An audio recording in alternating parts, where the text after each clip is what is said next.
Well, the Bears seem to be the leader in the clubhouse for one of the absolute top targets in the college basketball transfer portal. This is Locked On Baylor.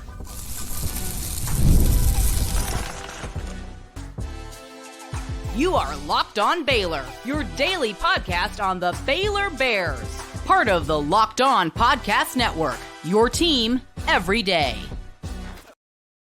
Hello and welcome to another episode of Locked On Baylor, brought to you by Monopoly Go. I am your host, Cam Stewart of ESPN Central Texas. Thank you for making it your first listen today and every day. We are battling. I am battling these allergies that are finally hitting me, and I can't go 30 seconds without wiping my nose, which is really tough on the viewer and the listener, so I'm going to try to not have that.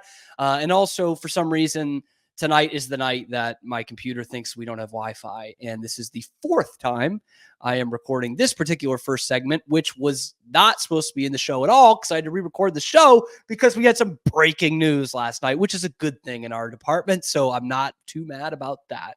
But the Bears have some major transfer portal news in terms of guys who have come to visit this week, some who are visiting this weekend, and some they might really be in for as the number one, the front runner, if you will. And the other thing is we have the spring finale tomorrow. Don't call it a game. It's not a spring game. It's practice, spring finale. And so I will have the things to look out for in that one later in the show, which we will move to the third segment. But the breaking news last night comes from Jeff Goodman of the Field of 68. He is a guy who is really plugged into what's going on here at Baylor. I know we meme him a lot. We like to make fun of him, but if it's something Baylor basketball related and it's coming from Goodman or Rothstein, it's pretty legit. And he tweets out last night, Baylor has emerged as the front runner to land Duke transfer Jeremy Roach, according to a source. Roach averaged 14 points per game this past season, as well as 3 assists. That is huge news, huge for Baylor. First off, Jeremy Roach is arguably the biggest name in the transfer portal, certainly at the guard position. Absolutely.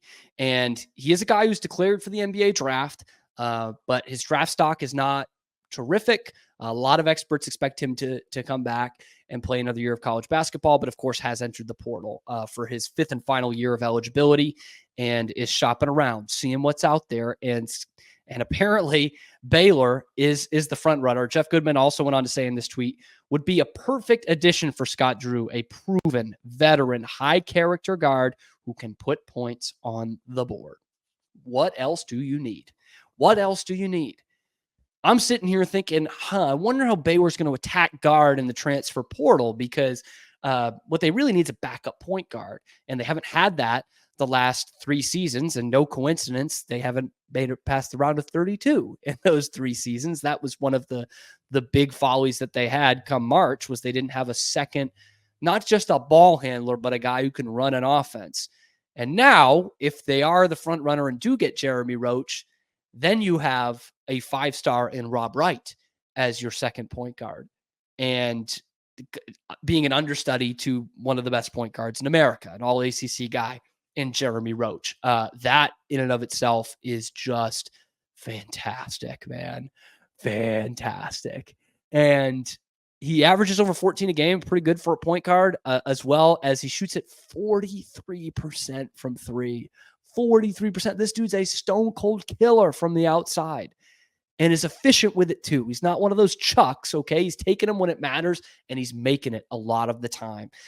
This could be a humongous get for Baylor, and you could be talking about an embarrassment of riches in the backcourt at least. But I went to his NBA draft profile just to see kind of what this could be, what this could look like in terms of whether he's going to get picked. And this is from the NBA Draft Room, which is very good at these kinds of things.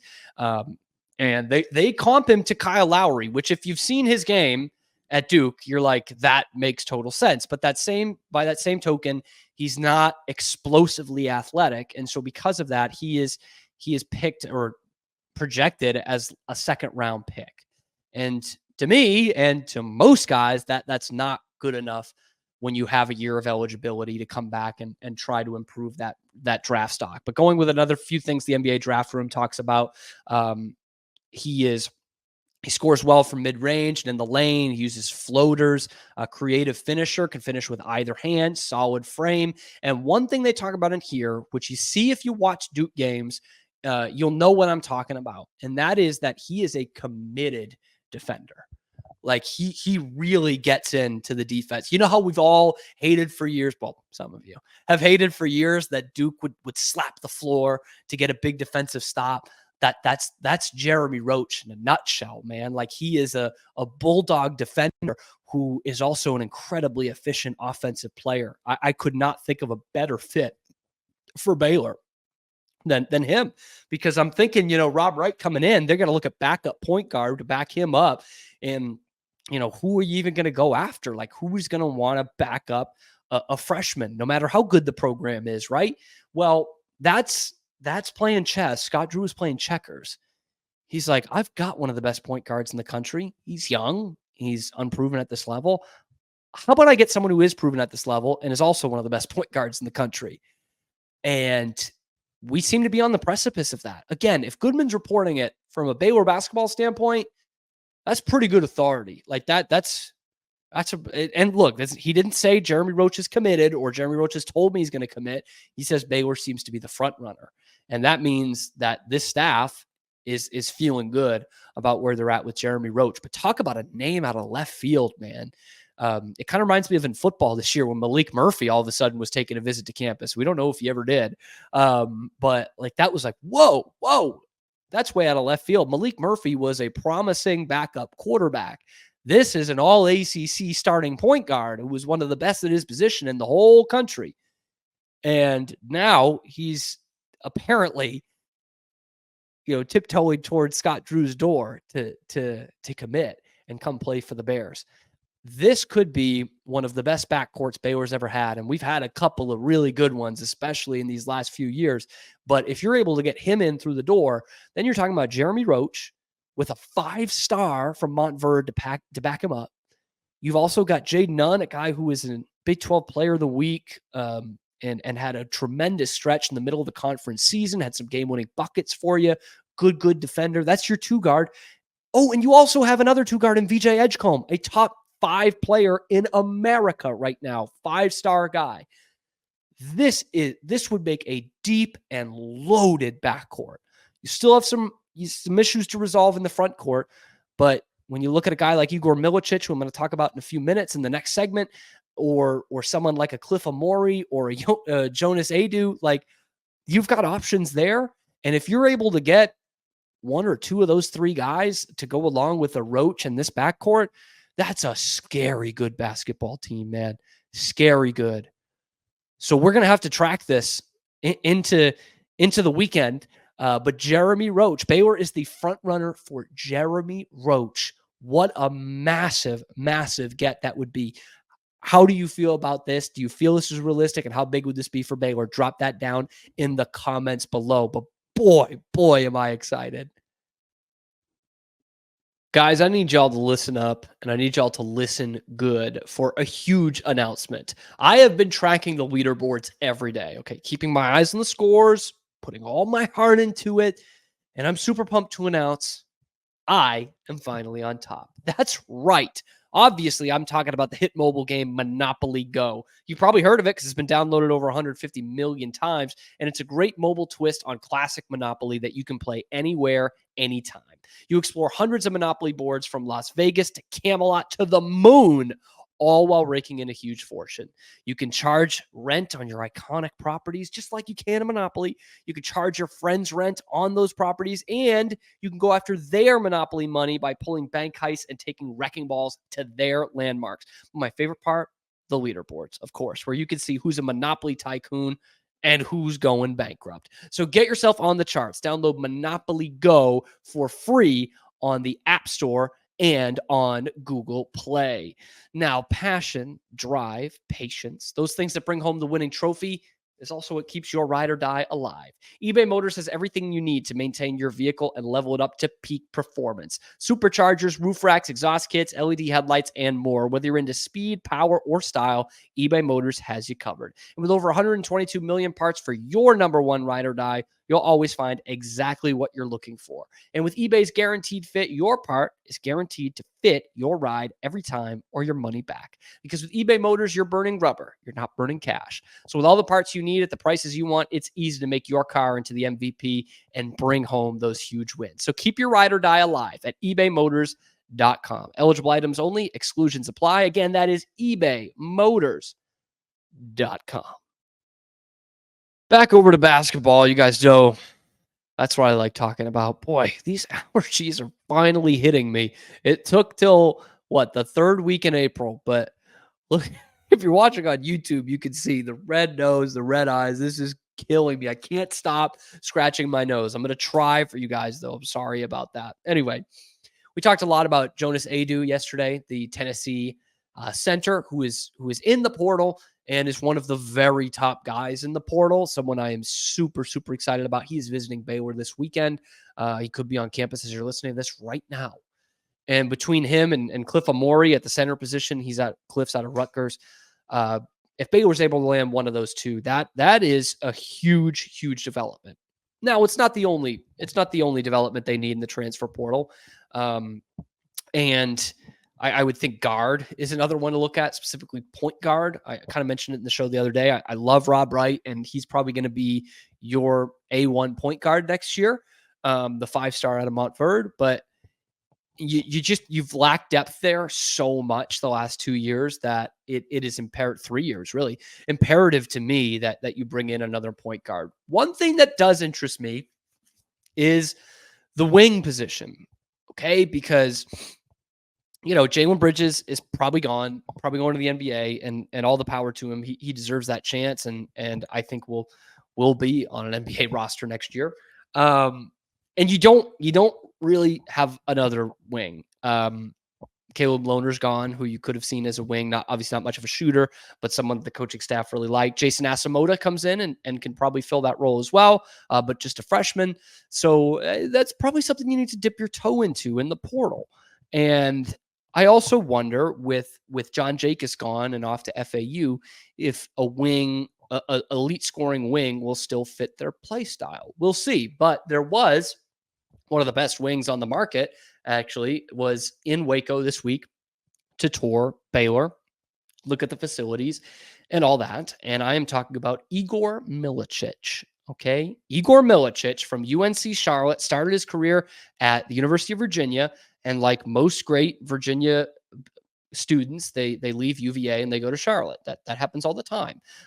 He has narrowed his list down to 3 this week. Those 3 are Nebraska, Tennessee, and Baylor. That's why it's on Locked On Baylor. Anyway, so playing between Hoiberg, Barnes, and Drew. Boy, that's a good trio to be picking from. Milicic, 6'10", but can handle it like a guard. Like if you saw his highlight tape and there was nobody else on the floor, so you couldn't see how tall he was, you'd be like, that kid's a guard. And he has that kind of skill. 13 points and 9 rebounds a game last year. Now, let's just stop and take a moment there, because I think there's a misconception from a lot of fans in the transfer portal that you shouldn't even be looking at these guys unless they're averaging 20 and 10. 13 and 9 at that height and the way he's doing it, that is raw production. I would link it to this. Like people think, oh, he's not doing 21 and 10. He can't come in and be a starter for us. And that's just not further from the truth. Because I think of it like in pro sports, when your team is rumored to get someone like Kevin Durant, but you gotta part ways with a Derek Lively for the Mavs. Okay. Young, real promising player. And people are like, well, I don't want to get rid of Derek Lively, but like the other side, you're getting Kevin Durant. You're getting production. So in this case, it's like 13 and 9. That is tremendous production for someone that's in the transfer portal. Guys who are better than that are staying at big programs or they're going to the NBA. Okay. So you're getting the production. You don't just have the prospect there. You're bringing in the production as well. And He's a guy who could finish at the rim. He can play physical with you. I mean, I'm not going to sit here and say he's a banger down low, but he shoots over 65% at the rim, which is pretty good for what is seen as a finesse wing guy. He also shoots 38% from three. This kid is a stone cold shooter, man. 38% from three at 6'10". Why wouldn't you want him? Well, a lot of teams want him. But I think the bigger question for me with Igor Milicic is how he will fit into Baylor's game and whether Baylor's offensive strategy will change. I touched on it a little bit earlier. John Jacobs is now the head coach at FAU. And if you look at what they did under Jacobs here at Baylor, he really changed how they played offense. I look specifically, he came here in 2017, but I look at the 2018-19 season where Baylor didn't have a great team on paper anyway. They made the NIT the year before, and then Tristan Clark goes down with an injury in the first conference game. And it was like, boy, what are we going to do now? And what they did is they became a three-point shooting team.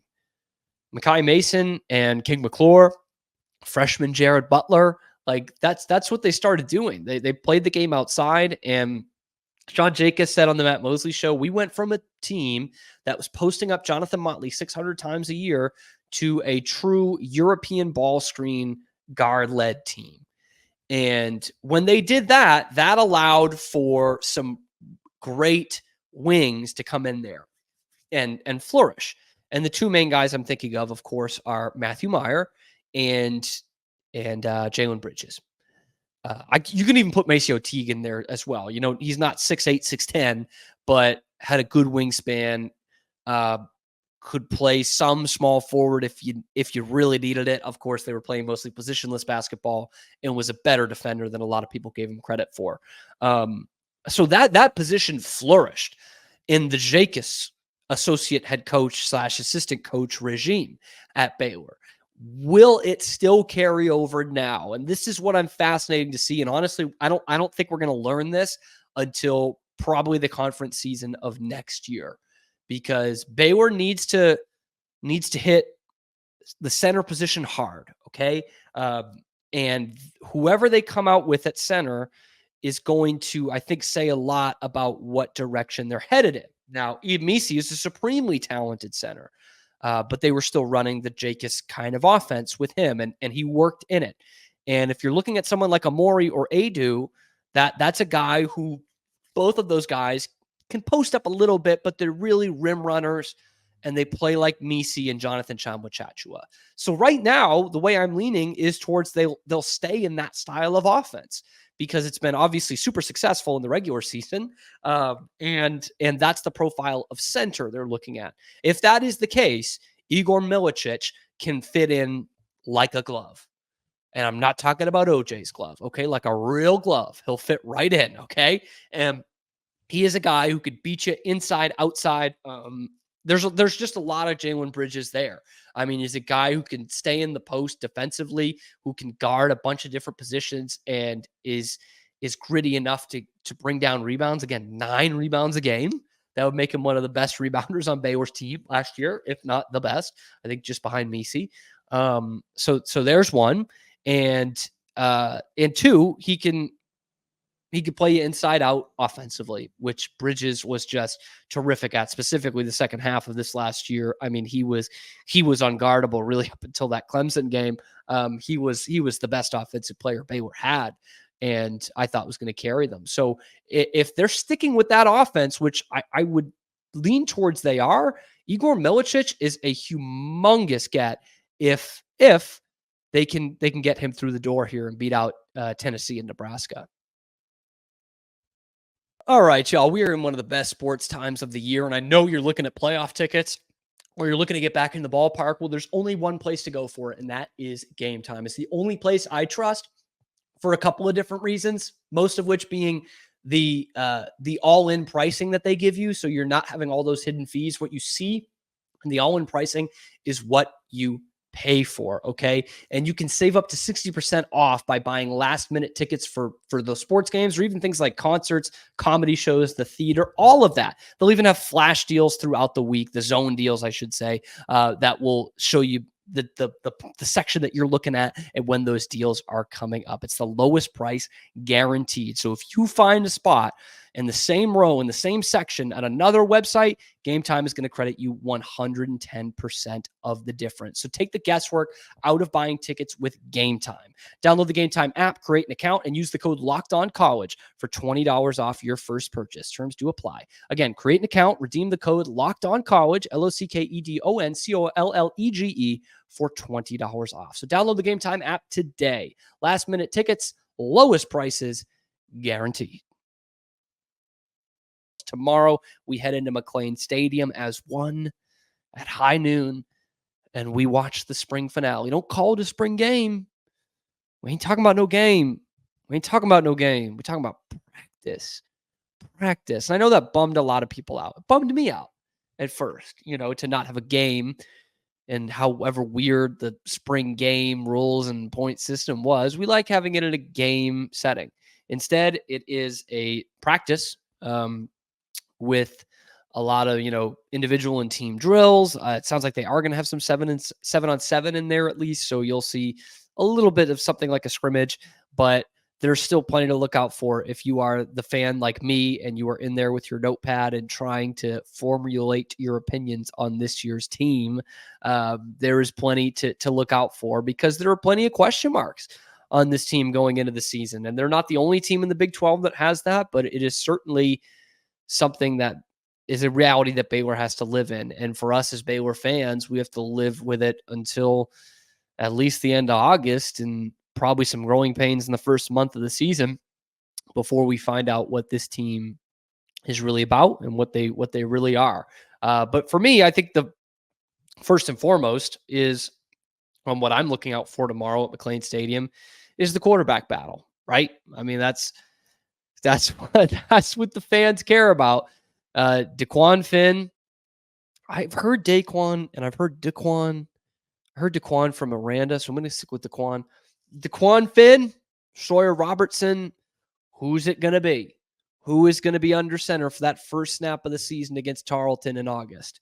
I think it's still Daquan Finn. I think this is a guy, MAC Player of the Year, had all kinds of success at Toledo.